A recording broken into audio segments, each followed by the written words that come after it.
We have 4 options for dealing with anger. 2 are unhealthy and 2 are healthy. The 2 unhealthy options avoid dealing directly with the pain that fuels anger, so we are unable to heal, grow, or resolve conflicts. The 2 healthy options deal directly with the pain, so we can heal, grow, and resolve conflicts. Here are the 4 options for dealing with anger. Acting out anger is when we scream, hit, or otherwise act loudly or aggressively towards objects, other people, or ourselves. Many therapists used to believe that acting out anger in loud and aggressive ways, otherwise called venting, was helpful in managing anger.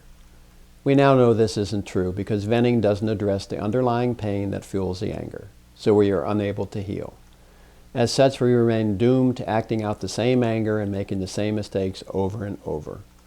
In addition, acting out anger inevitably alienates others and thus is an ineffective, unhealthy, and even dangerous way to deal with pain and conflicts in relationships. Repressing anger is when we stuff our pain and anger and pretend it doesn't exist. What eventually happens, though, is we reach a point, the proverbial straw that broke the camel's back, when we can no longer repress the anger and we blow up. Then everyone, including ourselves, wonders what's the hell's wrong with us, and we feel stupid, embarrassed, and guilty, and then quickly return to ignoring our pain and repressing our anger. But anger is like physical pain. It's a signal there's a problem we need to face. So if we continually deny our anger and pain, we will remain stuck and unable to heal and grow. Thus, repressing anger, like acting out anger, is an ineffective and unhealthy way to deal with pain and conflicts in relationships. Expressing anger means verbalizing our anger and pain in a clear, direct, and respectful manner, which is called assertiveness. An example: when you introduced me at the party as chubby, I felt belittled, so please don't call me that again. Of course, to be able to express anger assertively, we must believe we have the right to take care of ourselves, and we must understand the pain that fuels it.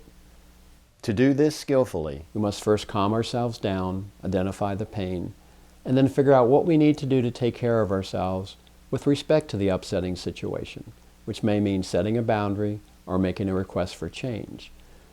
Expressing anger is healthy and effective because it requires uncovering the pain that fuels anger and then dealing directly with it, which allows us to heal, grow, and play our part in resolving conflicts in relationships.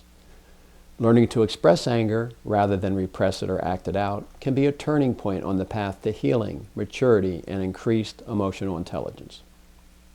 Working through anger is when we realize that our anger is due to our own issues rather than something outside of us, which usually means changing unrealistic expectations or working on accepting something we cannot change. For example, I find myself frequently angry at my 2-year-old son for not obeying me. But then my wife points out that I'm expecting him to act like a 5-year-old. This helps me realize that my anger issue is not with my son, but with my unrealistic expectations of him. So I decide to work on making my expectations more realistic. Working through anger is different than repressing anger, which simply denies it, because working through deals directly with the pain that fuels anger by changing something within me. Therefore, working through is an effective and healthy way to deal with anger that allows us to heal and grow. If you found this video helpful, please click the thumbs up button. And if you want to hear more from me, then subscribe to my channel, Counselor Carl. I will be publishing a new video every other weekend. If you'd like help learning to make anger an ally, then visit my website, SerenityOnlineTherapy.com, to learn more about me and the services I provide.